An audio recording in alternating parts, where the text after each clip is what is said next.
ॐ नमः श्री यतिराजाय विवेकानंदसूरये सच्चित्सुखस्वरूपाय स्वामिने तापहारिणे स्वामिने तापहारिणे। मित्रांनो नमस्कार।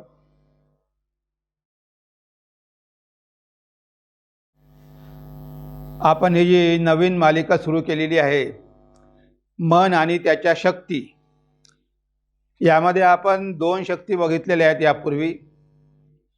पहिली आपण कल्पना शक्ती बघितली आणि त्यानंतर आपण चिंतन शक्ती बघितली आणि आज आपण बघणार आहोत प्रेरणा शक्ती।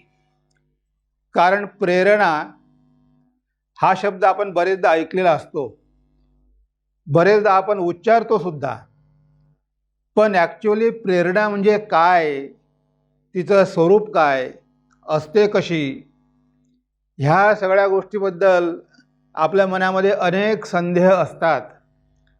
जे आपण ऐकलेलं असते, आपण बोललेलं असतो, वाचलेलं असते, तरीसुद्धा याविषयी आपल्या मनामध्ये बरेच प्रश्न उद्भवतात। तेव्हा या विषयावर सखोल चिंतन करणं महत्त्वाचं आहे। कमीत कमी आपल्याला त्याबद्दल माहिती तरी पाहिजे। कोणी जर म्हणत असेल की मला प्रेरणा लाभली, तर आपण समजून घेतायला पाहिजे आपल्याला की तो म्हणतो ते त्यामध्ये किती सत्य आहे, किती खोटं आहे, खरं काय आहे, खोटं काय आहे। तेव्हा हे सगळं जाणून घेणं खूप महत्त्वाचं आहे।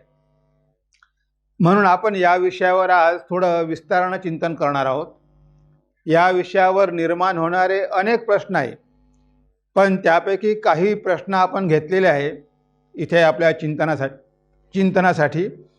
तर त्यावर आपण इथे आपला जो काही वेळ आहे त्यामध्ये डिस्कस करण्याचा प्रयत्न करूया।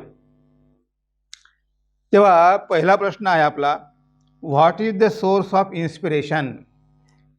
म्हणजे ही जी प्रेरणा आहे त्याचा सोर्स काय आहे, त्याचा उगम कुठे आहे, ती उदय कशी पावते, ते मनुष्याला प्राप्त कशी होते।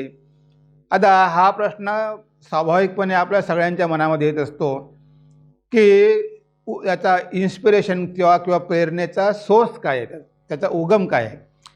तर बघा, आपल्याकडे दोन गोष्टी आहेत। एक आहे आपलं हृदय आणि दुसरी आहे आपली बुद्धी। ह्या दोन गोष्टी आपल्याकडे आहे।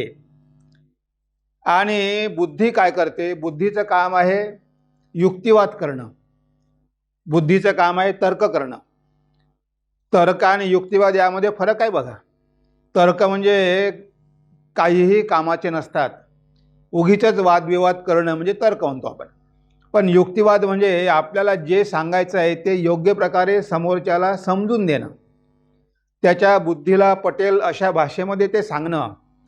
जे स्वामीजींनी अमेरिकेमध्ये त्यांना युक्तिवाद दिला, त्यांना तर्क नाही केले, त्यांच्याशी स्वतःच्या बुद्धीने त्यांना समजावून दिलं की ते जे म्हणतात ते खरं आहे, जे याचा ज्याला आपण कन्व्हिक्शन म्हणतो।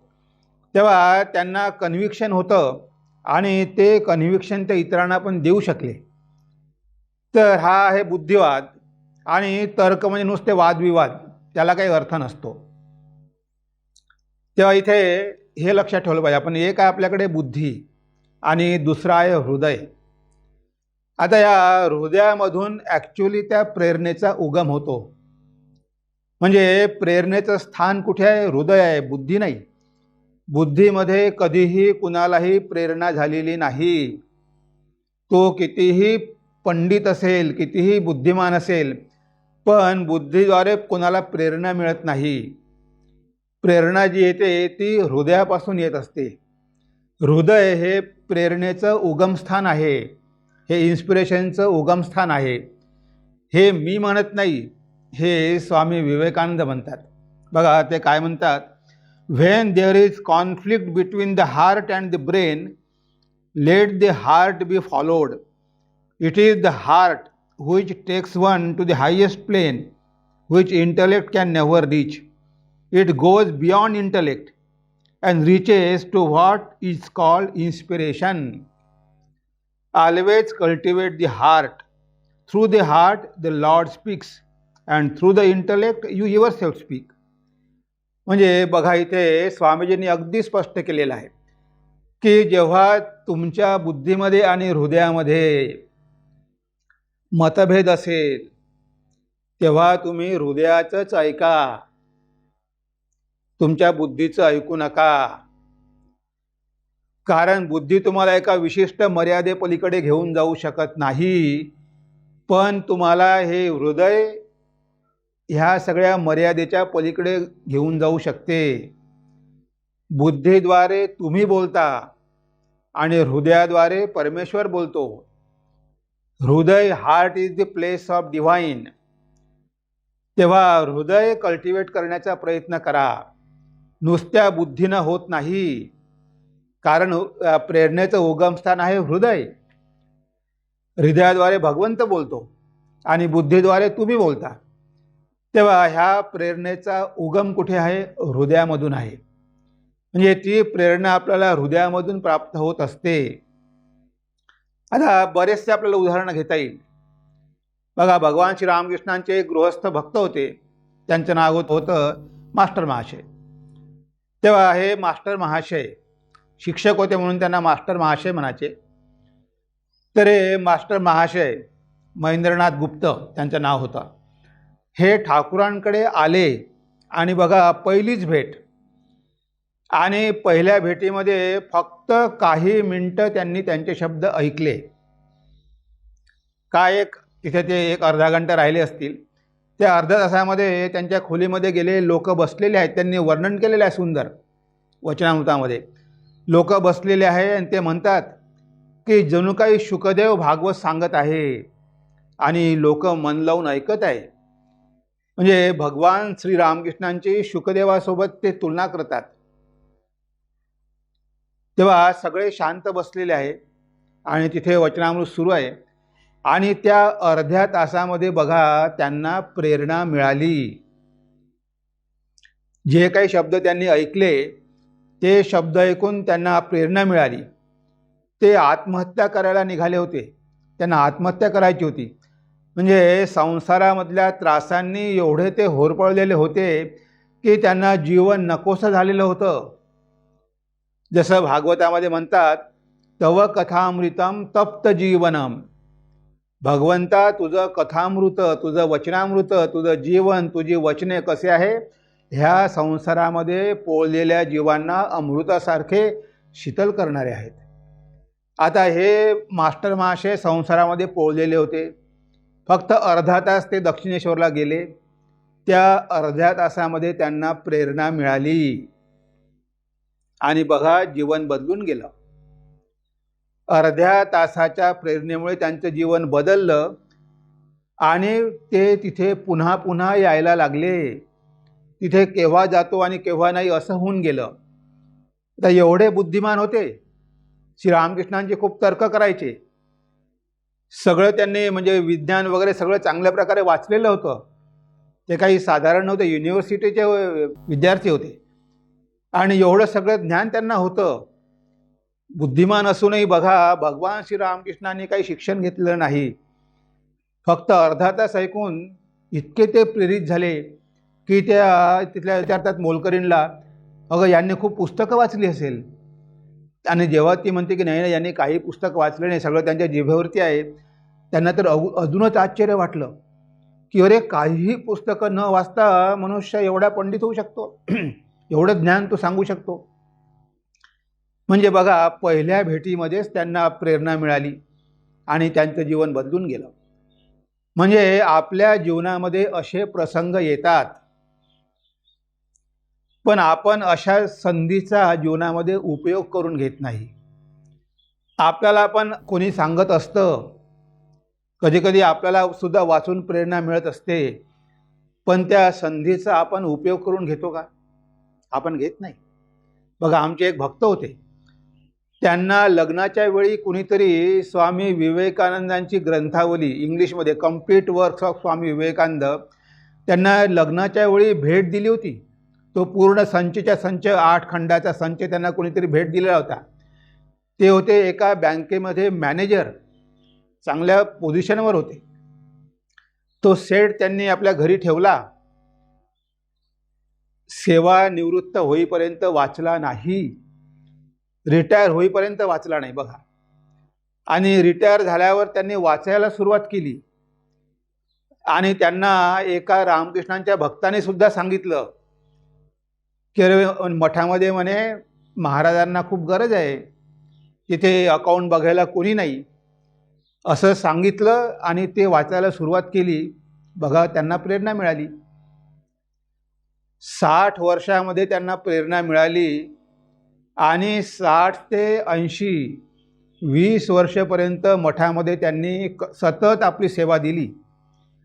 पूर्ण आमचं जे अकाउंट डिपार्टमेंट आहे ते त्यांनी सांभाळलं. आणि त्यांना प्रेरणा मिळाल्यामुळे त्यांच्या मुलींना, त्यांच्या पत्नीला, त्यांच्या नातवंडांना सगळ्यांना प्रेरणा मिळाली. सगळे भक्त झाले मठाचे. म्हणजे बघा, वयाच्या कोणत्याही वेळेस ती प्रेरणा आपल्याला मिळू शकते. असं नाही आहे की आपल्याला तरुणपणातच ती प्रेरणा मिळतात. यांना 60 वर्षामध्ये प्रेरणा मिळाली. आणि 60 वर्षामध्ये ती प्रेरणा घेऊन 20 वर्षापर्यंत त्यांनी आपल्या जीवनाचे सत्कर्मी लावले. बघा, म्हणजे जीवनामध्ये अशी संधी येते, जशी मास्टर महांच्या जीवनामध्ये आली आणि मास्टर महाशयांचं जीवन बदलून गेलं. जशी हे भक्त आहेत, त्यांचं नाव सांगत नाही, त्या भक्तांच्या जीवनामध्ये ती प्रेरणा आली आणि त्यांचं जीवन बदलून गेलं. त्यांचंच नाही तर त्यांचा पूर्ण कुटुंब बदलून गेलं. म्हणजे ही असते प्रेरणा. आणि कधीकधी असे योगायोग आपल्या जीवनामध्ये येतात, पण त्या योगायोगापासून आपल्याला प्रेरणा घेतली पाहिजे. एका मुलाने स्वामीजींचं साहित्य विकत घेतलं आणि तो 3रा खंड वाचायला लागला. त्यामध्ये आहे भारतीय व्याख्याने, इंग्लिशमध्ये lectures from Colombo to Almora. आता ह्या मुलाने तो पूर्ण संच घेतला, तो घरी वाचत होता. आईवडिलांना ते बिलकुल आवडलं नाही. अरे म्हणे, ही पुस्तकं वाचायची आता ही वेळ नाही. वडिलांना इतका राग आला की तो खंड 3रा भाग घेतला हातामध्ये आणि खिडकीमधून रस्त्यावर फेकून दिला. बघा, आणि त्याच वेळेस त्या रस्त्यावरून एक मुलगा चाललेला होता. त्या मुलाला तो रस्त्यावर पडलेला दिसला 3रा खंड. त्याने हात उचलला, तो घेऊन गेला घरी तो खंड आणि त्यानं वाचला, मन लावून वाचला. आणि बघा, तो मुलगा ज्याला रस्त्यावर ते पुस्तक मिळालं ते वाचून रामकृष्ण मठाचा संन्यासी झाला. म्हणजे बघा, त्या एका पुस्तकानं कसं त्याचं जीवन बदललं. याला म्हटला योगायोग. कधीकधी आपल्या जीवनामध्ये असे योगायोग येतात, पण त्या योगायोगाचा किंवा त्या संधीचा उपयोग करून घेणं हे फार महत्त्वाचं आहे. बरेचदा आपल्याला प्रेरणा मिळते, पण त्या प्रेरणेचा आपण उपयोग करून घेत नाही. त्यामुळे आपल्याला काहीच फायदा होत नाही. म्हणजे हे लक्षात ठेवा की प्रेरणेचा उगम आहे हृदयामधून. ती प्रेरणा हृदयामधून येते, बुद्धीमधून येत नाही. तुम्ही कितीही तर्कविचार करा तरी काही उपयोग नाही. तुमच्या हृदयामधूनच भगवंत ती प्रेरणा देते तुम्हाला, आणि मग तुमचं जीवन बदलून होतं. बरीचशी उदाहरणं आहे, आता आपल्याला काही सगळी बघायला वेळ नाही, पण अशी बरीच सारी उदाहरणं आहेत की लोकांची जीवनं बदलून गेली प्रेरणेमुळे. त्यानंतर आपण आपल्या दुसऱ्या पॉईंटकडे बोलूया. हाऊ टू गेट इन्स्पिरेशन, म्हणजे ही प्रेरणा कशी प्राप्त करून घ्यावी. आता आपण वर जे उदाहरणं बघितले, 2 उदाहरणं, आता त्यांना ती प्रेरणा लगेच मिळाली. त्यांचे संस्कार चांगले असतील कदाचित, आपले संस्कार तेवढे चांगले नसतीलही. पण म्हणून काय झालं, आमचे संस्कार चांगले नाही म्हणून आम्हाला ती प्रेरणा घेता येत नाही. जीवनामध्ये असे प्रसंग येतात पण आम्ही घेऊ शकत नाही. नसेल तरी हरकत नाही, आपण या जन्मात तर आपण संस्कार निर्माण करू शकतो ना. आता त्या भक्तांनी 20 वर्ष मठामध्ये सेवा दिली. आता हे 20 वर्षाचे संस्कार त्यांना झाले ना, आता ते त्यांच्या मनामध्ये पडले ना ते संस्कार. तेव्हा संस्कार नाही, पूर्वसंचित चांगलं नाही म्हणून आम्हाला अशा गोष्टी मिळत नाही असं म्हणून आपण टाळू शकत नाही. तर इथे काय म्हटलं आहे की हाऊ टू गेट इन्स्पिरेशन. इथे अल्वा थॉमस एडिसन काय म्हणतात बघा, सायंटिस्ट होते मोठे अल्वा थॉमस एडिसन. ते म्हणतात genius is 1% inspiration and 99% perspiration. अलौकिक शक्ती असलेल्या माणसांमध्ये 1% प्रेरणा तर 99% मेहनतच असते. ज्या लोकांना अशा अलौकिक शक्ती प्राप्त झालेल्या असतात ते काय म्हणतात, त्यामध्ये 1% प्रेरणा असते आणि 99% मेहनत असतात. 99% मेहनत असतात. म्हणजे आता आपल्याला हाऊ टू गेट इन्स्पिरेशन, आता आपल्याला इन्स्पिरेशन जर पाहिजे असेल तर आपल्याला 1% प्रेरणा आपल्याला सफिशियंट आहे, 100% नसेल. पण त्या 1% प्रेरणा घेऊन आपण पुढे जाऊ शकतो. काय पाहिजे? चिकाटी पाहिजे. म्हणजे चिकाटीपूर्वक जर आपण कोणतीही गोष्ट धरून ठेवली तर बघा ती 1% मिळालेली प्रेरणा आपली वाढत जाईल. ठीक आहे, सुरुवातीला 1% असू द्या ना, पण चिकाटी पाहिजे. आता एडिसन बघा 1000 वेळा त्यांना अपयश आलं. त्यांना ट्यूबलाईट करायचा होता, विद्युत दिवा करायचा होता. तो बल्ब करण्यासाठी त्यांना 1000 वेळा अपयश आलं. पण बघा त्यांनी चिकाटी सोडली नाही, करत राहिले आणि शेवटी त्यांना यश मिळालं. आपण म्हणतो की त्यांना इन्स्पिरेशन मिळालं. अरे पण त्यांना जे इन्स्पिरेशन मिळालं आणि त्यांनी जे एवढे शोध लावले तर त्या शोध लावण्यामागे त्यांची मेहनत किती आहे, त्यांची चिकाटी किती आहे, त्यांचे प्रयत्न किती आहे, हे आपण बघत नाही. तेव्हा 1% प्रेरणा जरी आपल्या जीवनामध्ये असेल तरी काहीही हरकत नाही. जर आपण चिकाटीपूर्वक त्या 1% प्रेरणेला जर घेऊन पुढे गेलो तर ती प्रेरणा 100% पण होऊ शकते. म्हणून पहिला गुण काय पाहिजे की आपल्यामध्ये चिकाटी पाहिजे. दुसरं म्हणजे दृढ विश्वास पाहिजे की आता हे कार्य जे मी आरंभ केलेलं आहे हे कार्य करण्यासाठी मला प्रेरणा मिळालेली आहे. आता हे कार्य मी तडीस नेणार आहे. शबरीला गुरूंनी सांगितलं की राम येतील, तू वाट बघ. आता शबरीला गुरूने सांगितलं की तुला राम भेटायला इथे येतील. त्या शबरीनं गुरुच्या शब्दावर दृढ विश्वास ठेवला. ते गुरुचे शब्द म्हणजे तिला ते 1% इन्स्पिरेशन होतं. 1% इन्स्पिरेशन गुरुकडून मिळालं की तू काळजी करू नको, राम इथे येतील. पण शबरीनं गुरुच्या शब्दावर दृढ विश्वास ठेवला आणि ती आयुष्यभर वाट बघत बसली विश्वास ठेवून की राम नक्की येतील. आणि बघा राम आले, जीवन धन्य झालं. म्हणजे तिला जरी गुरुकडून प्रेरणा मिळाली असेल पण शेवटी तिच्या विश्वासामुळे ती प्रेरणा यशामध्ये परिणत झाली. तिनं जर गुरुच्या शब्दावर विश्वास ठेवला नसता आणि म्हटलं असतं की इतके वर्ष झाले, 20 वर्ष झाले मी वाट बघते, राम वगैरे काही येणार नाही, आणि तिनं जर आशा सोडून दिली असती तर तिला दर्शन झालं असतं का रामाचं? नसतं झालं. म्हणून दुसरा आपला दृढ विश्वास पण पाहिजे आणि तिसरी साधना पाहिजे. आपण साधना काहीच केली नाही, तुम्हाला गुरुने मंत्र दिला ठीक आहे, कधी कधी कोणाकोणाला भक्ताला सुद्धा स्वप्नामध्ये मंत्र दीक्षा मिळते. आता तुम्हाला तुकाराम महाराजांना स्वप्नामध्ये मिळाला मंत्र रामकृष्ण हरी, तेव्हा तो मंत्र मिळाला स्वप्नामध्ये, त्यांना इन्स्पिरेशन मिळालं, पण त्यांनी आयुष्यभर साधना केली. बिना साधना केल्याशिवाय मिळणार आहे का वस्तू कोणती? तरी त्यांना प्रेरणा मिळाली, पण ती प्रेरणा शेवटी यशामध्ये परिणत करण्यासाठी त्यांना साधना करावी लागली. आपल्याला दीक्षा घेण्याची प्रेरणा झाली, तुम्हाला कोणी सांगितलं असेल की आपण दीक्षा घेतली पाहिजे, तुम्हाला ती भगवंतानेच प्रेरणा दिली की तुम्ही दीक्षा घ्या. आता तुम्ही तर प्रेरणा मिळाल्यामुळे दीक्षा घेतली, पण दीक्षा घेतल्यानंतर तुम्ही साधनाच करत नाही, म्हणजे तुमची प्रेरणा गेली कुठे? ती प्रेरणा गायब झाली. म्हणजे त्या प्रेरणेला तुम्हाला वाढवायचं होतं, त्यासाठी तुम्ही साधना करायला पाहिजे होती. तुम्हाला अजून जास्त प्रेरणा मिळाली असती, तुम्हाला अजून साधना करावंसं वाटलं असतं. पण तुम्ही ते गुरुकडून मिळालेला मंत्र म्हणजेच प्रेरणा जी तुम्हाला गुरुकडून मिळाली किंवा भगवंताने तुम्हाला प्रेरणा देऊन तुम्ही दीक्षा घेतली, पण त्यानंतर मात्र तुम्ही साधना केली नाही, त्यामुळे ती प्रेरणा काय झाली, तिथेच नष्ट झाली. ती प्रेरणा तुमची वाढत गेली असती, तुमची भगवंताप्रती व्याकुळता वाढली असती. तुम्ही जर नियमितपणे साधन भजन प्रार्थना जपध्यान करत गेला असता तर तुमची ती प्रेरणा वाढली असती ना. भगवंताने तुम्हाला स्वतः उपदेश केला असता, पण आपण ते करत नाही, साधन भजन करत नाही. म्हणून म्हटलं आहे की साधन भजन पण केलं पाहिजे. How to get inspiration. तेव्हा पहिली गोष्ट म्हणजे चिकाटी, दुसरी म्हणजे दृढविश्वास, तिसरी म्हणजे साधना, आणि चौथं म्हणजे परिश्रम, हार्डवर्क, ते पण पाहिजे.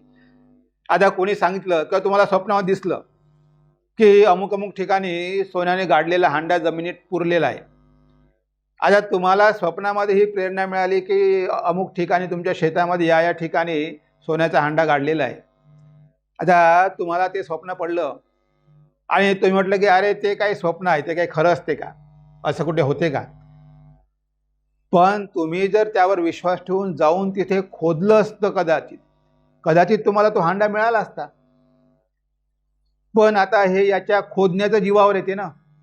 त्याने म्हटलं का तुला 10 फूट खोदलं तर तो मिळेल, तर 10 फूट कोण खोदेल. ते 10 फूट खोदण्याचे कष्ट करण्याची इच्छा कुठे आहे, मेहनत करायची इच्छा कुठे आहे.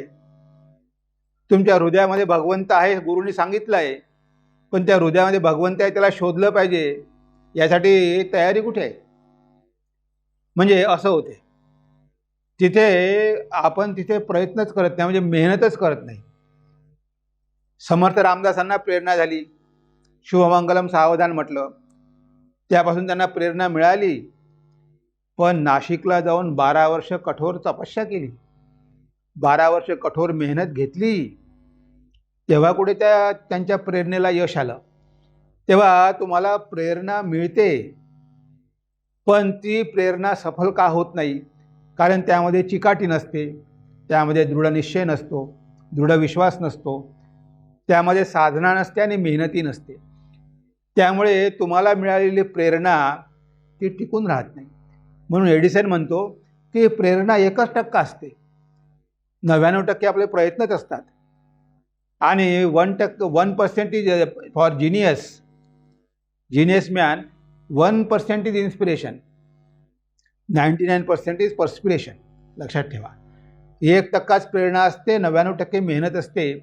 तेव्हा ह्या 4 गोष्टी जर आपण आपल्या जीवनामध्ये उतरवल्या तर मिळालेली प्रेरणा आपण टिकून ठेवू शकू. नाहीतर प्रेरणा मिळेल, ती संधी जीवनामध्ये आपल्याला प्राप्त होईल, पण त्याचा आपण काहीच उपयोग करून घेऊ शकणार नाही. म्हणून हा दुसरा पॉईंट पण महत्त्वाचा आहे. त्यानंतर why it does not last long. बरोबर आहे, कारण आपल्याला प्रेरणा मिळते, पण ती दीर्घकाळ टिकत का नाही, हा बऱ्याच मुलांचा प्रश्न असतो. की स्वामीजी, आम्ही जेव्हा मठामध्ये येतो आणि जेव्हा आम्ही व्याख्यानं ऐकतो तर आम्हाला खूप प्रेरणा मिळते, पण गेटच्या बाहेर गेलो की सगळं काय आम्ही विसरून जातो. म्हणजे ती तात्पुरती प्रेरणा आपल्याला मिळत असते, पण ती टिकून राहत नाही. आपला सगळ्यांचा हाच प्रॉब्लेम आहे. आता ही का टिकून राहत नाही, एकदा प्रेरणा मिळाल्यानंतर ती टिकून का राहत नाही, तर पहिलं कारण म्हणजे आपल्या मनामध्ये असलेल्या संस्काराचं ओझं. ही जी तुम्हाला प्रेरणा मिळालेली आहे ती प्रेरणा अगदी नवीन आहे, तुमच्यासाठी नवीन गेट ओपन करत आहे, तुमच्यासाठी नवीन मार्ग ओपन करत आहे. पण हा जो नवीन मार्ग आहे, ह्या नवीन मार्गाबद्दल तुमच्या मनामध्ये संस्कार नाही. तुमच्या मनामध्ये संस्कार फक्त एकाच मार्गाचे आहे की त्याच मार्गाने गेलं पाहिजे. त्याला आपण उपजत प्रवृत्ती म्हणतो, की सगळे त्या दिशेने जातात, आपणही त्याच दिशेने गेलो पाहिजे, कारण हा मार्ग अगदी सोपा आहे. पण तुमच्या जीवनामध्ये असं जर कोणी आलं आणि तुम्हाला काहीतरी नवीन करायला सांगितलं तर बघा, ते आपण करत नाही. म्हणजे ती संधी जरी आपल्या जीवनामध्ये आली तरी आपले पूर्वसंस्कार आपल्याला त्या संधीचा फायदा घेऊ देत नाही, त्यामुळे ती तात्पुरती असते. पण बघा, ती वेळ जी असते ना, जे जीवनामध्ये जी प्रेरणा तुमच्या येते, ती एक डिव्हाइन टाईम आहे. तो दैवी क्षण आहे. त्या दैवी क्षणाला तुम्ही गमावू नका. हे संस्कार त्याला दाबून टाकण्याचा प्रयत्न करतील, कारण शेवटी संस्कार मनामध्ये कसे आहे, वाईटच आहे. जे वाईट संस्कार जास्त आहे आणि चांगले फारच कमी आहे. आता तुमच्या मनामध्ये एखादी चांगली प्रेरणा झाली, कुणाची सेवा करायची प्रेरणा झाली, किंवा अशी कोणतीही चांगली प्रेरणा मनामध्ये येऊ शकते. त्या प्रेरणेला हे तुमचे संस्कार सपोर्ट करत नाही, त्यामुळे ती प्रेरणा टिकून राहत नाही. कारण तो एक पाण्याचा थेंब असतो, एकच थेंब असतो. तो एक थेंब तुमच्या मनामध्ये पडलेला आहे. त्या थेंबाचं तुम्ही मोत्यामध्ये रूपांतर केलं पाहिजे. नाहीतर काय, ताव्यावर थेंब पडला, तो काय होईल, त्याची वाफून निघून जाईल. तो तुम्हाला जो प्रेरणेचा थेंब तुमच्या मनामध्ये पडलेला आहे, त्या थेंबाला तुम्ही पकडून त्याचा मोती बनवला पाहिजे. नाहीतर काय, तो थेंब क्षणिक आहे, तो सुकून जाईल. म्हणजे आपल्या मनामध्ये असलेले संस्कार विपरीत असतात आणि आपल्याला मिळालेली प्रेरणा, हे संस्कार आपल्याला कार्यामध्ये आचरण करू देत नाही. बरेचदा लोक म्हणतात की नाही नाही महाराज, आता हे खूप झालं, बस आता हे नको, आता हे सगळं सोडून द्यायचं आहे, असं म्हणतात. मी बऱ्याच भक्तांना ऐकले असं म्हणताना की महाराज आता हे बस झालं संसार, आता हे नको, आता मी संन्यास घेऊन जाईन, कुठेतरी निघून जाईल आणि कोणत्या आश्रमात राहील. 100 वेळा म्हणतात, पण करू शकत नाही.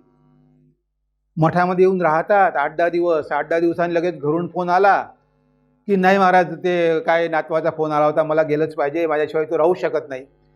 म्हणजे बघा ना, म्हणजे आपले किती विकनेस आहे. म्हणजे बरेचदा आपल्याला प्रेरणा मिळते, अरे हे आपण करतो आहे, हे बंधन आहे, आपण यामधून बाहेर पडलो पाहिजे, ही प्रेरणा तुम्हाला मिळते. त्यावर एक मी गाणं पण लिहिलं आहे, दुनिया की बातें सुनता आया, दुनिया की बातें सुनता आया, सबने मुझको नाच नचाया, पर न सुनी अंतर आवाज, कहता है मन मेरा आज, कहता है मन मेरा आज. दुनिया की बातें सुनता आया, सबने मुझको नाचना चाया. मी आतापर्यंत सगळ्या लोकांचं ऐकत आलो, मित्राचं, भावाचं, बहिणीचं, बायकोचं, मुलांचं, सगळ्यांचं ऐकत आलो. सबने मुझको नाचना चाया, सगळ्यांनी मला नाचवलं, सगळ्यांनी माझा फायदा करून घेतला, पण आतला आवाज मी कधी ऐकलाच नाही. पर्णसुनी अंतरा आवाज. आतला जो आवाज होता की तो भगवंत म्हणत आहे की अरे माझ्याकडे ये, ह्या मायेत किती दिवस तू बद्ध राहणार. पण तो आवाज काही मी ऐकला नाही. आणि आज काय होतं, आज मला पश्चाताप होतो. अरे त्यावेळेस मला प्रेरणा मिळाली होती, गुरुनी सांगितलं होतं, पण मी ऐकलं नाही, काहीच केलं नाही, झालं आयुष्य निघून गेलं, आता काय करू, म्हातारा झालो. म्हणजे बरेचदा आपण ठरवतो पण करत नाही. त्या प्रेरणेला आपले मनामध्ये असलेले वाईट संस्कार किंवा वडली संस्कार आपल्याला सपोर्ट करत नाही. त्यामुळे त्या प्रेरणेवर आपण काय करतो, थंड पाणी टाकून देतो, तिला दाबून टाकतो. त्या आतल्या आवाजाला आपण दाबून चूप बसवतो. तो मधून येतोच, कारण तो आतमध्ये आहेच, पण आपण प्रत्येक वेळा तो आवाज आतला आला की त्याला दाबून टाकतो. संस्कार आपले दाबून टाकतात. त्याच्यामुळे तो सुवर्ण क्षण आपल्या जीवनामध्ये आलेला आपण गमावून बसतो. त्या प्रेरणेच्या थेंबाचं मोत्यामध्ये रूपांतर होत नाही. बघा, आणि आपली बुद्धी पण तशीच आहे. म्हणजे बुद्धी तर्क करते, बुद्धी युक्तिवाद देते. अरे तू गृहस्थ आहे, तू संसारी आहे, तुझं हे कर्तव्य आहे, तू हे करायला नको का. अरे पण कर्तव्य किती दिवस. श्री रामकृष्ण म्हणाले की मुलं मोठे झाले, पायावर उभे झाले, लग्न करून दिलं, तुमची जबाबदारी संपली. तुमचे कानाजवळचे केस पांढरे व्हायला लागले की समजा की आता तुमचा संसार सोडायची वेळ आलेली आहे. तुम्ही त्या आतमध्ये जो आहे त्यासाठी काही प्रयत्न कराल की नाही. तुम्ही तुमच्या आध्यात्मिक जीवनाबद्दल काही प्रगती करून घेणार की नाही, की शेवटी त्या संसाराला आसक्त होऊनच मरणार पाय घासत. म्हणजे बघा, म्हणजे बुद्धी कशी आपल्याला फसवते. आपल्याला सांगते की नाही नाही, तू जे विचार करतोयस ते योग्य नाही आहे, हे तुझं कर्तव्य आहे. अरे मग काय, नातू आहे, मग ते नातूचं लग्न झालं पाहिजे, मग पंतू बघितला पाहिजे, मग त्याचा मुलगा, हे काय कर्तव्य आहे का? पण बुद्धी आपल्याला कशी भ्रमात टाकते, ती बुद्धी आपल्या वाईट संस्काराला सपोर्ट करते, आपल्या चांगल्या संस्कारांना सपोर्ट करत नाही. आणि तीच तर मायेची शक्ती आहे. ती माया, भगवंताची माया मनुष्याला, जीवाला आपल्या ध्येयाचा विसर पाडते. त्याला विसर पडल्याशिवाय तो ह्या जगामध्ये राहू शकत नाही. एखाद्याला जर कळलं की मी करोडोपती आहे, तर तो भिकारी कशाला राहील? पण मी करोडोपती आहे ही माया आपल्याला कधी जाणूच देत नाही. आपण ईश्वराचे पुत्र, अमृताचे अधिकारी, आपण मायेचे अधिपती, हे माया जाणू देत नाही. जाणलं तर मग काय, ती मायेवर आपला कंट्रोल राहील ना. तिला सगळ्याला आपल्या बंधनामध्ये ठेवायचं आहे, तिला सगळ्यांना अडकून ठेवायचं आहे. श्रीरामकृष्ण म्हणायचे की हजारो पतंग उडतात आकाशामध्ये आणि त्यामधली एखादी पतंगच कटते, आणि ते कटलेली पतंग बघून महामाया म्हणजे मदर काली टाळ्या वाजवते. अरे, एक पतंग कटली म्हणजे एक जीव मुक्त झाला. तिला कुणाला मुक्त होऊ द्यायचंच नाही, मग तिचा खेळ चालेल कसा? पण हे बघा की आपली बुद्धी आपल्याला युक्तिवाद करून समजावते की नाही, जी ती तुझी प्रेरणा वगैरे काही म्हणतो ना तू, ते सगळं खोटं आहे, पहिले तुझं हे कर्तव्य कर. म्हणजे अशा प्रकारे आपली बुद्धी आपल्यासमोर तर्क करते, म्हणजे त्या प्रेरणेला दाबून टाकते. म्हणून ते म्हटलं आहे की why it does not last long. त्याला हेच कारण आहे, एक तर आपले संस्कार आहे, दुसरे आपल्या बुद्धीची तर्कशक्ती आहे, आणि तिसरं म्हणजे आपल्याला विस्मरण पडते. आपण आपल्या ध्येयाला विसरून जातो, आपल्याला विसर पाडते. त्यामुळे आपली दृष्टी झाकाळल्या जाते. आपल्या दृष्टीवर काय येतो? अंधकार येतो. तो अंधार गुरुच दूर करू शकतो. अज्ञानतिमिरांधस्य ज्ञानांजनशलाकया चक्षुरुन्मीलितं येन तस्मै श्री गुरवे नमः. जो गुरु या अज्ञान अंधकाराला काढून टाकतो, तोच खरा गुरु आहे. तो आपल्याला मार्ग दाखवतो. How to know that it is true inspiration. आता बरेच लोक म्हणतात की मला प्रेरणा मिळाली, पण ॲक्च्युअली खरी प्रेरणा काय आहे हे आपण लक्षात ठेवलं पाहिजे. की आपल्याला प्रेरणा मिळाली याची परीक्षा काय आहे, की खरोखर आपल्याला प्रेरणा मिळाली. कारण आपल्याला प्रेरणा मिळाली जर याची आपल्याला काही माहितीच नसेल, तर आपण प्रत्येक गोष्ट जे करतो आहे ती आपण म्हणणार आहोत की भगवंताच्या प्रेरणेच होत आहे, भगवंतानेच मला असं सांगितलेलं आहे. एक आमच्या बेगूर मठामध्ये ब्रह्मचारी होता. तो म्हणाला, गेला तो सेक्रेटरीकडे, आणि महाराज रात्री ठाकूर स्वप्नामध्ये आले. मग काय झालं? ते आले आणि मला सांगितलं की जा तू लग्न कर, घरी जा, तो मार्ग आहे तुझा. म्हणजे मला ठाकूरांनी प्रेरणा दिली की मी घरी जाऊन लग्न केलं पाहिजे. आता बघा, त्या ठाकूरांना याला घेऊन आले आणि ते मठात ठेवलं, आणि याला स्वप्नामध्ये प्रेरणा दिली आणि सांगितले घरी जा. महाराज म्हणाले की ठीक आहे, तुला सांगितले ठाकूरांनी, पण मलाही सांगू दे ना. ते जेव्हा मला सांगतील की तुला घरी पाठव, तेव्हा पाठवेल मी, तोपर्यंत तुला इथेच राहावं लागेल.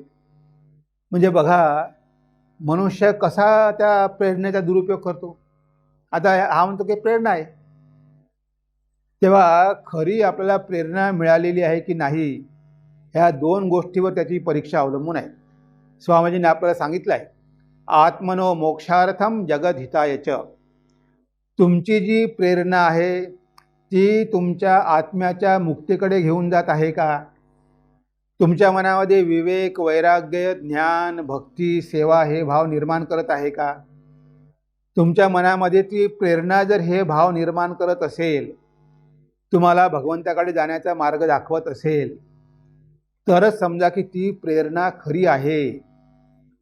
ती प्रेरणा तुम्हाला ह्या जगामध्ये बद्ध करून ठेवत असेल, ह्या जगामधल्या वस्तूवर आसक्त करत असेल, त्या प्रेरणेच्या आहारी जाऊ नका. ती खरी प्रेरणा नाहीच आहे. आणि जगत हितायच, त्या प्रेरणेद्वारे जगाचं हित झालं पाहिजे, ती मला प्रेरणा मिळाली माझा स्वार्थ साधण्यासाठी, ती खरी प्रेरणा नाही. हे नेहमी आपण लक्षात ठेवलं पाहिजे की खरी खरी जर आपल्याला प्रेरणा मिळाली असेल तर ती प्रेरणा आपल्याला आपल्या जीवनाच्या ध्येयाकडे घेऊन जायला मदत करेल. आणि दुसरं म्हणजे आपल्याद्वारे भगवंत ह्या जगामध्ये कार्य करून घेईल. त्या विद्यासागराला भगवंताने ती प्रेरणा दिली, त्यांच्यामध्ये दया दिली. त्या दयेच्या माध्यमातून विद्यासागरांनी अनेक लोकांची सेवा केली. म्हणजे त्यांना प्रेरणा मिळाल्यामुळे त्यांनी लोकांचं कल्याण केलं. आता ही आपण दैवी प्रेरणा म्हणू शकतो की ही प्रेरणा खरी होती, कारण त्या प्रेरणेद्वारे त्यांनी त्यांचा स्वार्थ साधला नाही. ती प्रेरणा घेऊन त्यांनी लोकांना मदत केली. गाडगे महाराजांना प्रेरणा मिळाली म्हणून ते गावागावामध्ये जाऊन अंधश्रद्धा दूर करू लागले, लोकांचं कल्याण केलं. याला आपण प्रेरणा म्हणतो. एखादा योगी असेल, चमत्कार करत असेल, पैसा मिळवत असेल, ती कसली प्रेरणा? ती काही खरी प्रेरणा आहे का? तेव्हा लक्षात ठेवा की खरी प्रेरणा तीच समजायची. आपण मनामध्ये येणाऱ्या कोणतीही गोष्ट मला प्रेरणा मिळाली अशा भ्रमात राहू नका. नाहीतर प्रत्येक गोष्ट आपण आपल्या इच्छेप्रमाणे करतो आणि म्हणतो की मला ही भगवंताने प्रेरणा दिली म्हणून मी करतो आहे. ह्या अशा भ्रमात राहू नका.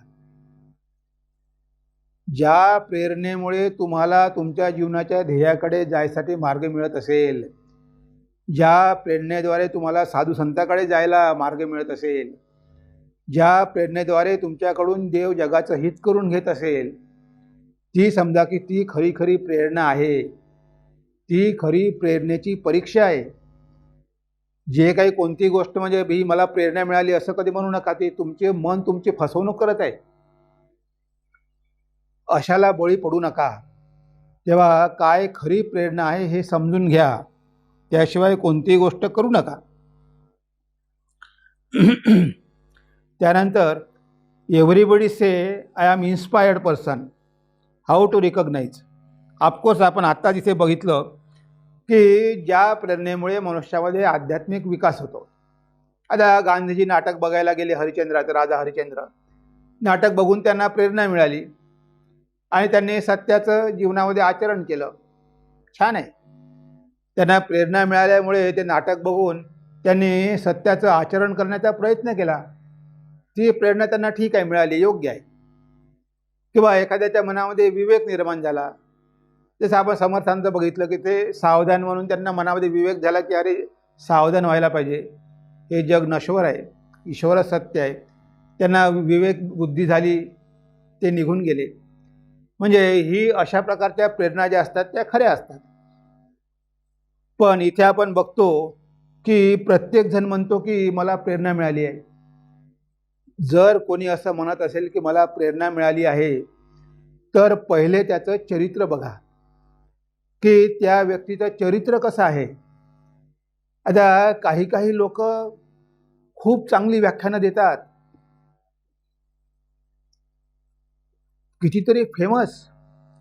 एका व्याख्यानाला 1-1 लाख लोक यायचे. असे भोंदू बाबाजी आपल्या देशामध्ये होऊन गेले. मला काही कोणाचे नाव सांगायची गरज नाही, पण त्यांचं चरित्र बघा ना. शेवटी जेलमध्ये पण बसलेले आहे. कितीतरी महात्मे आहे की आज जेलमध्ये आहे आणि ते महात्मे होते. ते आपल्या व्याख्यानामुळे हजारो लोकांना आकर्षित करत होते. आता याला तुम्ही खरी प्रेरणा म्हणाल का? त्याला प्रेरणा मिळाली, ठीक आहे, तो खूप चांगले व्याख्यान देतो, लोकांना आकर्षित करतो, चांगला बोलू शकतो. आता ही जर तुम्ही खरी प्रेरणा समजलात आणि त्याचं चरित्र बघितलं नाही, तर तो तुमची फसवणूक करणार का नाही? असंच होतं. लोक फसतात. त्यांना वाटते की हा मनुष्य खूप इन्स्पायर्ड आहे. अरे कोणी चमत्कार केले, कोणी चांगली व्याख्यानं दिली म्हणून काही तो मोठा झाला का? म्हणून तो काही महापुरुष झाला का? म्हणून तो काही संत झाला का? त्याचा चरित्र बघायला नको? तो जीवनामध्ये काय करतो हे बघायला नको? आपण त्याकडे दुर्लक्ष करतो. जैसा बोले तैसा चाले, त्याची वंदावी पाऊले. जसा बोलतो तसंच करतो. आता ह्या लोकांच्या जीवनामध्ये कुठेही आचरण नसते. स्वतःला संत म्हणून घेतात, लोकांना उपदेश देतात, लोकांना प्रेरणाही मिळते, पण लोक कसे मेंढरासारखे मागे धावतात. ते बघत नाही की हा व्यक्ती एवढं सगळं सांगतोय आपल्याला, पण याचं जीवन कसं आहे, हा काय करतो जीवनामध्ये, याच्या विरुद्धात याच्या चरित्रावर काही लोकांनी टीका केलेली आहे का, हे बघायला नको का. आपण हे बघत नाही. म्हणजे याला तुम्ही खरी खरी प्रेरणा म्हणू नका. की जो मनुष्य म्हणतो मला प्रेरणा मिळाली, त्याचं चरित्र बघा, त्याचं चारित्र्य बघा, ती व्यक्ती कशी आहे. दुसरं त्यामागचा त्याचा हेतू काय आहे, तो ते सगळं कशासाठी करत आहे, त्याचा उद्देश काय आहे, हे जाणून घेतलं पाहिजे. आता कुणाला नाम यश पाहिजे, तर कुणाला पैसे पाहिजे, तर कुणाला खूप शिष्य परिवार वाढवायचा आहे. म्हणजे असे जर उद्देश असेल त्या प्रेरणेमागे, तर ती स्वार्थ प्रेरणा झाली. तो त्या प्रेरणेचा उपयोग स्वतःच्या स्वार्थासाठी करत आहे. पांडित्य आहे, चांगला वक्ता आहे, पण हे सगळं कशासाठी, हे सगळं भोगासाठी. त्याला भोग पाहिजे, पैसा पाहिजे, कीर्ती पाहिजे, नाम पाहिजे, यश पाहिजे, हे सगळं लोकांना दाखवायचं आहे. म्हणजे भौतिक गोष्टीच त्याला पाहिजे. त्याला अध्यात्म नको आहे, त्याला वैराग्य नको आहे, त्याला देव नको आहे, त्याला ह्या जगातल्याच गोष्टी पाहिजे. म्हणून समजा की ते खरं वैराग्य नाही आहे, ते खरी प्रेरणा नाही आहे. तेव्हा चारित्र्य बघा, उद्देश बघा त्याचा, आणि त्यानंतर त्याचा दर्जा बघा की ती प्रेरणा त्यामागे क्वालिटी कशी आहे. नुसतं जोक करतो, मनोरंजन करतो, खूप पंडित आहे, पांडित्य लोकांना सांगतो, पण ते बघा की त्याचा दर्जा कसा, क्वालिटी कशी आहे. ते जर नुसतं एंटरटेनमेंट करण्यासाठी असेल, तुम्हाला तात्पुरती प्रेरणा मिळेल. जोपर्यंत तुम्ही तिथे बसला आहे तोपर्यंत तुम्हाला प्रेरणा मिळेल, पण तुम्ही घरी गेल्याबरोबर ते सगळं तुमच्या डोक्यातून निघून जाईल. तुमच्या हृदयावर ते ठसा मारू शकत नाही, तुमच्या हृदयावर कायमचं राहू शकत नाही. कारण त्याची क्वालिटी चांगली नाही. त्याची क्वालिटी इथून आलेली आहे, इथून नाही आलेली आहे. तो बोलतो ते हृदयापासून आलेलं नाही, ते इथून बुद्धीपासून आलेलं आहे. त्यामुळे ती प्रेरणा तुमच्या जीवनामध्ये कधीही टिकून राहणार नाही. त्याची क्वालिटी बघा, उद्देश बघा, त्याचं चारित्र्य बघा. या 3 गोष्टी बघून मग ठरवा की ती व्यक्ती खरोखर इन्स्पायर्ड आहे का. ती म्हणते की मला प्रेरणा मिळाली आणि भगवंतानेच मला हे करायला सांगितलं. ती खरी खरी प्रेरणा आहे की नाही हे तपासून बघा की त्याचा हेतू काय आहे. त्यामागे चमत्कार करणं हेतू आहे का, लोकांना फसवणं हेतू आहे का. चारित्र्य आणि दर्जा, ह्या 3 गोष्टी बघून तुम्ही त्या प्रेरणेचं स्वरूप ठरवू शकता. त्यानंतर is there gradation of inspiration, म्हणजे प्रेरणेच्या काही अशा ग्रेडेशन असतात का, श्रेणी 1 2 3 4 पायऱ्या नक्कीच असतात. कारण शेवटी जी आपल्याला प्रेरणा मिळते हृदयामधून मिळते, ती 3 गोष्टी तर पाहिजे. एक, हृदयाची पवित्रता पाहिजे. आपलं हृदय जेवढं पवित्र तेवढं आपली प्रेरणा उच्च प्रतीची. पहिली कंडिशन म्हणजे हृदयाची पवित्रता. कारण पवित्र हृदय म्हणूनच भगवंत बोलत असतो. त्या हृदय जर अपवित्र असेल आणि त्या अपवित्र हृदयामधून जर ती प्रेरणा आली असेल, त्या प्रेरणेला तुम्ही खरं समजू नका, ती प्रेरणा नाही आहे. तेव्हा मन पवित्र पाहिजे. जी व्यक्ती म्हणते की मला प्रेरणा मिळाली, तिथे बघा की याचे ग्रेडेशन आहे. आणि त्याला काय पाहिजे,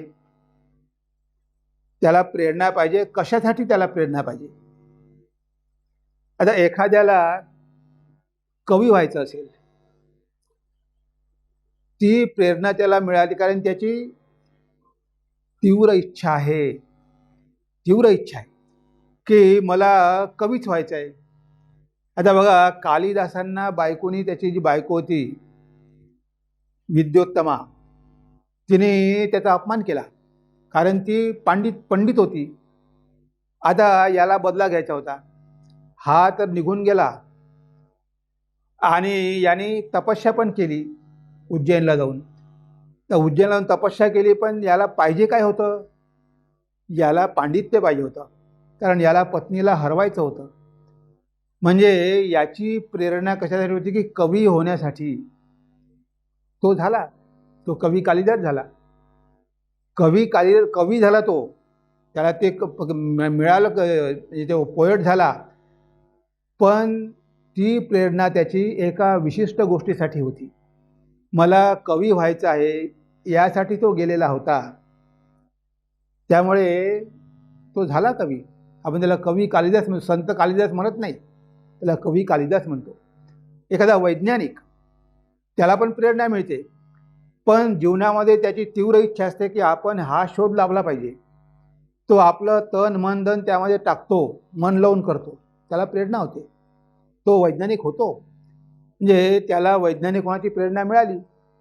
कुणा उद्योगपती व्हायचं असते. आता स्वामीजींनी जेव्हा टाटाशी त्यांचं बोलणं झालं आणि म्हटलं की तुम्ही उद्योग सुरू करा. आता टाटांच्या मनामध्ये उद्योग सुरू करण्याबद्दल इच्छा होतीच. स्वामीजींच्या शब्दामुळे त्यांना त्यांच्या क्षेत्रामध्ये प्रेरणा मिळाली आणि ते मोठे उद्योजक झाले.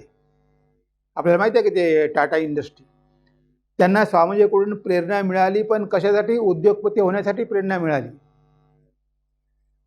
कर्ण दानवीर होता, कारण त्यांना दाखवायचं होतं की मी मोठा दानवीर आहे, त्याला प्रेरणा मिळाली, तो दानवीर झाला. म्हणजे कोणत्याही क्षेत्रामध्ये ती प्रेरणा मिळू शकते. आता कितीतरी कवी असतात बघा ना, किती कवी आहे, पण त्यांना ते कवीच व्हायचं असते. एखाद्याला तेच पाहिजे असते. एखाद्याला संगीतामध्ये प्रेरणा पाहिजे, तो मोठा संगीतकार होतो. एखाद्याला गाण्यामध्ये प्रेरणा पाहिजे, कारण त्याची तीव्र इच्छा आहे की मी चांगला गायक झालो पाहिजे किंवा गायिका झाली पाहिजे, तिथे पण प्रेरणा मिळते. तो त्या क्षेत्रामध्ये चांगला श्रेष्ठ होतो. म्हणजे मनुष्याची तीव्र इच्छा कशाकडे आहे त्यानुसार त्याच्या प्रेरणेचं ग्रेडेशन होतं. म्हणजे कुणाला काय व्हायचं आहे, त्याच्या मनामध्ये तीव्र इच्छा काय आहे. तेव्हा इथे पहिली गोष्ट म्हणजे मनाची पवित्रता, निस्वार्थ भाव आणि तीव्र इच्छा. ह्या 3 गोष्टींनुसार आपल्या याच्यामध्ये ग्रेडेशन होते. म्हणजे एकतर जेवढं मन पवित्र आहे तेवढी प्रेरणा उच्च राहील. कुणाच्यामध्ये निष्काम भाव आहे की मला प्रेरणा मिळाली पाहिजे किंवा त्यामुळे मी जगाचं कल्याण करू शकेल, त्याची प्रेरणा उच्च दर्जाची राहील की मला जगासाठी काहीतरी करायचं आहे, त्यासाठी मला प्रेरणा पाहिजे की मी जगासाठी काहीतरी करू शकेल. आणि असे लोक करतात. बाबा आमटे आहे, त्यांना सामाजिक सेवा करायची होती, त्यांना भगवंतांनी प्रेरणा दिली, त्यांनी खूप मोठं सामाजिक कार्य केलं, पण त्यांना त्या क्षेत्रामध्ये प्रेरणा पाहिजे होती, त्यांना त्या क्षेत्रामध्ये प्रेरणा मिळाली. म्हणजे सामाजिक सेवा, वैज्ञानिक म्हणा किंवा कवी म्हणा, मोठमोठे कवी महाराष्ट्रामध्ये होऊन गेले. त्यांनी सिनेमाची गाणीही लिहिली, अभंगही लिहिले, सुगम संगीतही लिहिले, पण त्यांना कवीच व्हायचं होतं. आणि त्यामागे भौतिक इच्छा होती की या जगामध्ये भौतिक गोष्टी पाहिजे, नाम लौकिक पाहिजे. म्हणजे ती प्रेरणा जर भगवान लाभासाठी असती तर त्यांची दिशा कदाचित बदलली असती. पण ह्या गोष्टी त्यांना या भौतिक जगामधल्या गोष्टी प्राप्त करायच्या होत्या. म्हणून ह्या प्रेरणेमध्ये डिग्रेडेशन आहे. म्हणजे डिग्रेडेशन म्हणजे ग्रेडेशन आहे. डिग्रेडेशन पण आहे म्हणा, ते आपण पुढे बघूच. तेव्हा इथे ग्रेडेशन आहे. म्हणजे जशी आपली इच्छा असेल, ज्या प्रकारे आपल्या मनाची पवित्रता असेल, आपला जो उद्देश असेल कशासाठी पाहिजे, तेव्हा तुम्हाला त्या क्षेत्रामध्ये प्रेरणा मिळेल आणि तुम्ही त्या क्षेत्रामध्ये मोठे व्हाल. त्यामुळे तिथे असं नाही की सगळे संत होतात किंवा सगळेच आत्मसाक्षात्कारी होतात, काही गरज नाही. तुम्ही ज्या क्षेत्रामध्ये आहे त्या क्षेत्रामध्ये पण तुम्ही प्रयत्न केले, तुम्हाला प्रेरणा मिळू शकते, तुम्ही मोठे होऊ शकता. रॉकफेलरला स्वामीजींनी प्रेरणा दिली, त्यानं खूप दान केलं, तो त्या क्षेत्रामध्ये खूप प्रसिद्ध झाला, कारण तो कंजूस होता. आणि स्वामीजींना माहिती होतं की हा कंजूस आहे, हा आध्यात्मिक होऊ शकत नाही, पण कमीत कमी सत्कर्म तरी करेल. म्हणून त्याला सांगितलं की तुझ्याकडे जी संपत्ती देवाची आहे, तू लोकांना दान कर. आणि त्यांनी ते ऐकलं, प्रेरणा घेतली, केलं, फाउंडेशन सुरू केलं, रॉकफेलर फाउंडेशन. म्हणजे अशा प्रकारे प्रेरणेमध्ये ग्रेडेशन पण आहे. म्हणजे उच्च प्रतीची प्रेरणा पण असू शकते आणि साधारण सामान्य पण असू शकते. त्या गांधीजींनी सत्याचं आचरण केलं, त्यामुळे त्यांच्या आध्यात्मिक जीवनामध्ये पण त्यांची प्रगती झाली. तेव्हा अशी दोन्ही क्षेत्रामध्ये आपल्याला प्रेरणा मिळू शकते. जे भौतिक आणि आध्यात्मिक, आपला उद्देश, तीव्र इच्छा आणि मनाची पवित्रता ह्यावर ह्या सगळ्या गोष्टी अवलंबून आहे. त्यानंतर कॅन इन्स्पिरेशन हार्मस, म्हणजे ही प्रेरणा काय आपल्याला कधी कधी हानी करू शकते. ही प्रेरणा कधी कधी आपल्याला हानी करू शकते. त्या प्रेरणेची दिशा आपल्याला बदलावी लागेल. तुम्हाला बरेचदा भौतिक गोष्टीबद्दल प्रेरणा मिळते, पण त्या प्रेरणेमुळे जर तुम्ही त्यामध्ये अडकून पडला तर तुमची हानी होऊ शकते. त्या प्रेरणेमुळे तुम्हाला काही विशेष फायदा होणार नाही, कारण ती जी प्रेरणा तुम्हाला मिळाली ती कशी आहे, ती भौतिक स्वरूपाची आहे. तुम्हाला भौतिक जगामध्ये नावलौकिक मिळेल, पण तुमच्या बंधनाला कारणीभूत होऊ शकते. म्हणजे ते हार्मफुल झाली ना. म्हणजे तुम्हाला नाम, यश, प्रसिद्धी, चमत्कार हे सगळे मिळाले, पण तुमची जगातली बंधनच दृढ झाली, म्हणून ती हार्मफुल झाली. पण त्याची जर दिशा तुम्ही बदलून दिली असती तर तुम्ही संत तुकाराम झाले असते, समर्थ रामदास झाले असते, तुम्ही दासबोधासारखे ग्रंथ लिहू शकले असते, वाल्याचा वाल्मिकी झाले असते. त्या वाल्मिकीला प्रेरणा मिळाली, त्याने रामायण लिहिलं.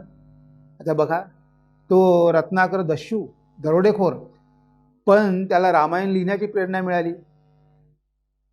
तुळशीदासांना प्रेरणा झाली, त्यांनी रामचरित मानस लिहिलं. म्हणजे ही प्रेरणा कशी, म्हणजे आपण त्याचं डायरेक्शन त्याचं बदलू शकतो. आता आपल्याच महाराष्ट्रामध्ये बघा, दासगणू महाराज होते. आता दासगणू महाराज शाळेत जात नव्हते, लहानपणी खूप बंडखोर होते, पण त्यांना प्रेरणा झाली आणि त्या प्रेरणेमुळे अगदी लहान वयामध्ये ते लावण्या लिहायला लागले आणि सुंदर लावण्या, आणि तमाशामध्ये काम करायला लागले. आणि सगळ्या तमाशा पार्ट्या होत्या त्यामध्ये हे प्रसिद्ध झाले की यांच्या लावण्या खूप जोरदार असतात, खूप स्फूर्ती असते, आणि तमाशामध्ये स्त्रियाचा वेश करून हे कामकन करायचे दासगणू महाराज. बघा, म्हणजे यांना प्रेरणा लाभल्यामुळे ते लावण्या लिहायचे आणि तमाशामध्ये चांगलं काम करू शकायचे. त्यांचं चरित्र चांगलंच होतं म्हणा, काही प्रॉब्लेम नाही, हे करायचे. पण बघा, त्यांच्या जीवनामध्ये असं एक घटना घडली की त्यांचं जीवन बदलून गेलं. एक दिवस एका ठिकाणी कीर्तन होतं आणि त्या कीर्तनाला कीर्तनकार येऊ शकला नाही. तेव्हा साईबाबांनी सांगितलं दासगणूला, अरे दासगणू, तू तर एवढ्या लावण्या लिहितो, तमाशामध्ये कामही करतो, आता बघ ना, उद्या ते कीर्तन आहे आणि तो कीर्तनकार येऊ शकत नाही, तू एखादं कीर्तन लिहून कीर्तन कर ना.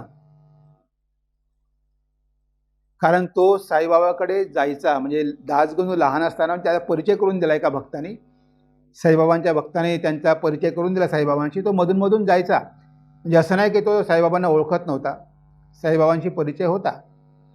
जरी तो टाळायचा, की त्याला माहिती होती की साईबाबाकडे गेलं तर मुश्किल आहे, आपलं हे काम सगळं बंद होईल. पण एक दिवस साईबाबांकडे गेला आणि त्यांनी सांगितलं की दासगणू, बघ, उद्या कीर्तन आहे पण तो कीर्तनकार येऊ शकत नाही, आता तूच कीर्तन लिही आणि तूच कर, कारण तो कार्यक्रम आपल्याला कॅन्सल करता येणार नाही. आता ह्या दासगणूंनी कीर्तन लिहिलं आणि कीर्तन सादर केलं, आणि इतकं उत्कृष्ट लिहिलं आणि उत्कृष्टपणे सादरीकरण केलं की सगळ्या लोकांना आश्चर्य वाटलं. आणि तेव्हापासून त्या प्रेरणेची दिशा बदलली. आता लावण्या लिहिणं बंद झालं, तमाशामध्ये काम करणं बंद झालं, आता फक्त कीर्तन आणि लोकांना उपदेश.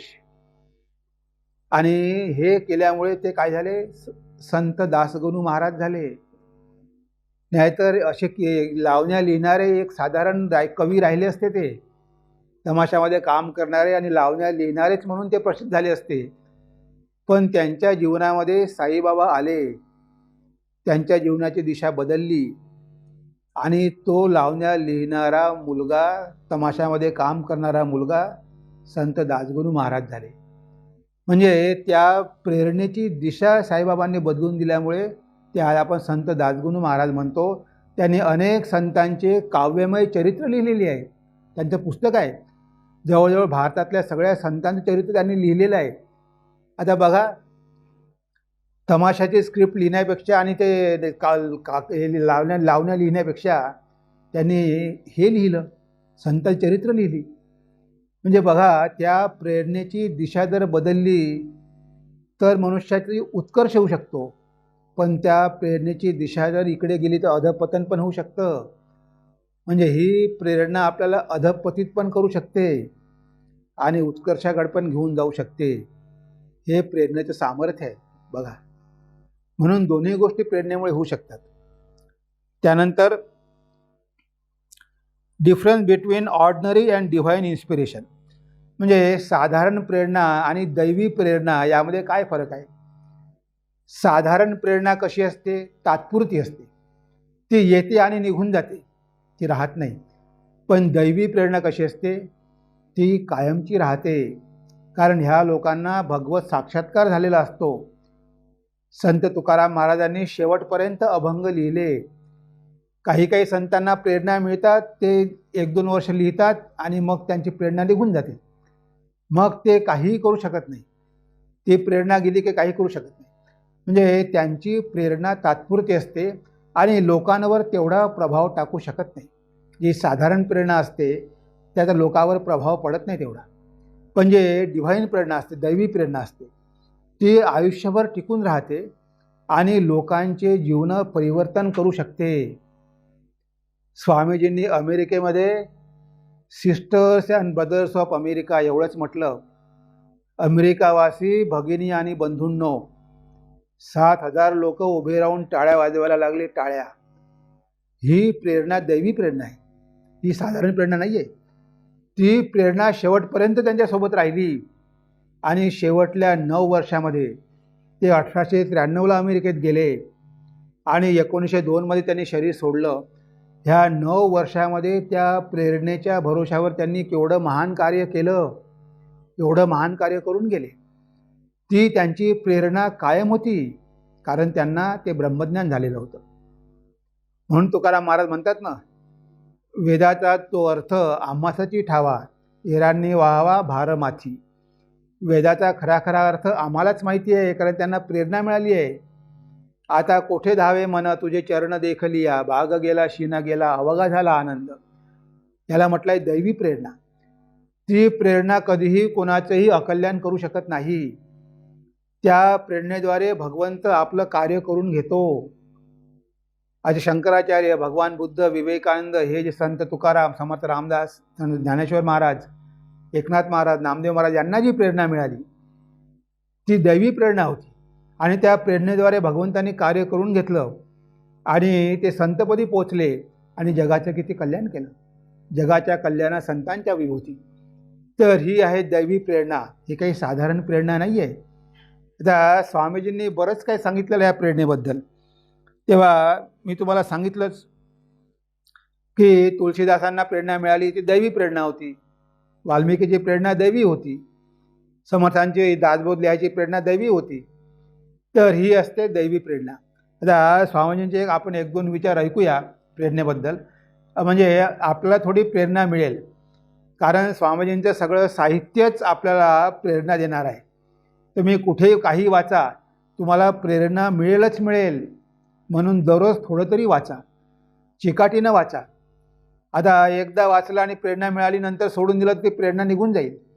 म्हणजे दररोज तुम्हाला बॅटरी चार्ज करावी लागेल, कारण ही आहे लोकांची प्रेरणा, दैवी प्रेरणा आहे.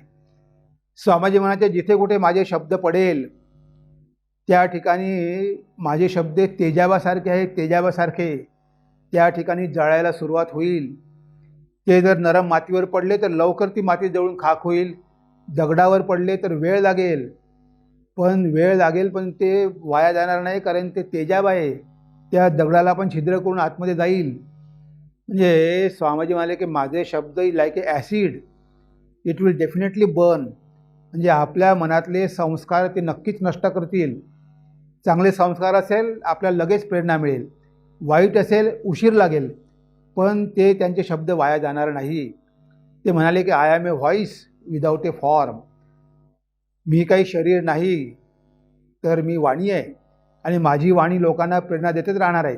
स्वामीजी काय म्हणाले बघा इथे, it may be that I shall find it good to get outside of my body, to cast it off like a disused garment, but I shall not cease to work. I shall inspire men everywhere until the world shall know that it is one with God.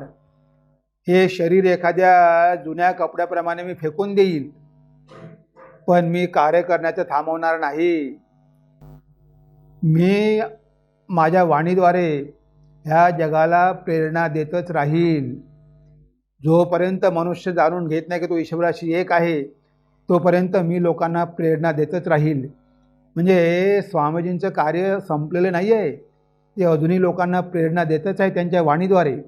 आणि ते काय म्हणतात, even the least work done for others awakens the power within. Even thinking the least good of others gradually instil into the heart the strength of a lion. I love you all ever so much, but I wish you all to die working for others. I should rather be glad to see you that. इतरांसाठी थोडं जरी काम केलं, even इतरांच्या कल्याणासाठी थोडा जरी विचार केला, तरी तुमच्या हृदयामध्ये सिंहाचं सामर्थ्य प्रगट होईल. स्वामीजी म्हणतात, इतरांचं थोडं जरी कल्याण केलं, नाही कल्याणकृत कश्चित दुर्गतीम तात गच्छती. गीतेमध्ये भगवान म्हणतात की जे लोकांचे इतरांचं कल्याण करतात त्यांची कधीही दुर्गती होत नाही. तेव्हा स्वामीजी म्हणतात की इतरांच्या कल्याणासाठी थोडं जरी कार्य केलं किंवा इतरांच्या कल्याणाचा विचार जरी केला, तरी तुमच्या हृदयामध्ये सिंहाचं सामर्थ्य प्रगट होईल. मी तुमच्या सगळ्यांवर खूप प्रेम करतो, पण तुम्ही सगळ्यांनी इतरांसाठी काम करत मेलात तर त्यामध्ये मला अजून आनंद वाटेल. I will be glad to see you working for others and die. इतरांसाठी तुम्ही कार्य करून मरण जरी आलं तुम्हाला, तरी त्यामध्ये मला आनंदच होईल. म्हणजे हे किती प्रेरणादायी शब्द आहे स्वामीजींचे. आणि त्यानंतर ते म्हणतात, work unto death I am with you. When I am gone my spirit will work with you. Life comes and goes. Wealth, fame, enjoyment are only for a few days. It is better, far better to die on the field of duty preaching the truth than to die like a worldly worm. बापरे, काय powerful quotation स्वामीजींनी दिलं आहे. Work work work, I am with you. When I am gone my spirit will work with you. काम करा, काम करा, काम करा, मी तुमच्यासोबत आहे.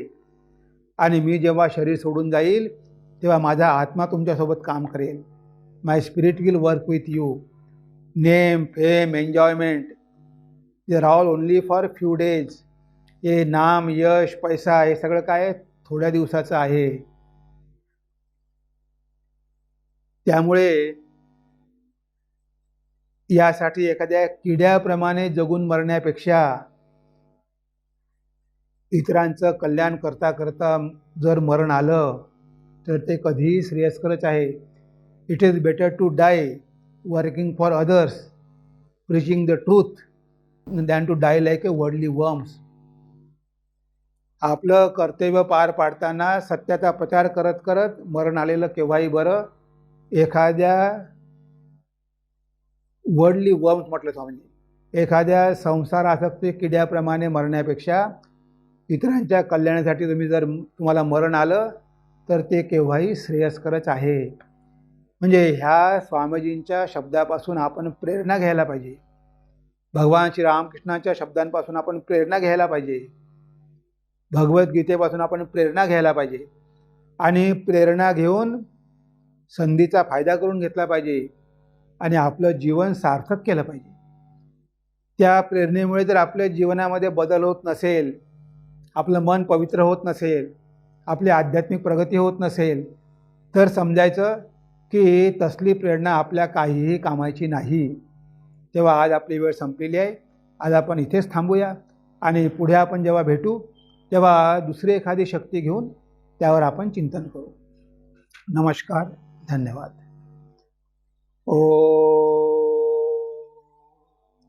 सर्वे भवन्तु सुखिनः.